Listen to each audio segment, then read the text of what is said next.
Història de Xixona al balcó, capítol 39. La bassa del convent de Sant Francesc. A mitjans de la dècada de 1920, davant de la porta d'entrada del convent de Sant Francesc, hi havia una bassa de forma quadrangular que emmagazenava l'aigua que venia de la font de Grau mitjançant una séquia i permetia redistribuir-la a tots els horts que envoltaven Xixona.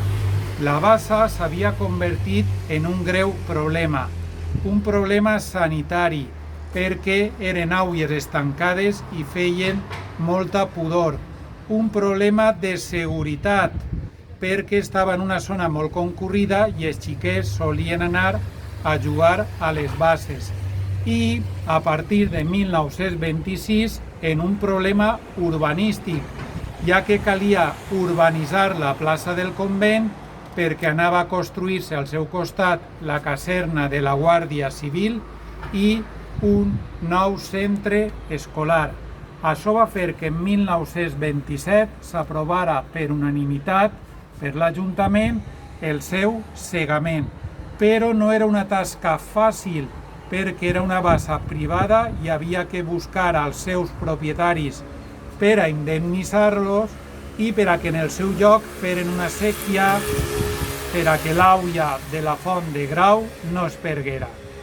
El tema és que va anar, podem dir, arrastrant-se en el temps i van passar de la monarquia a la Segona República.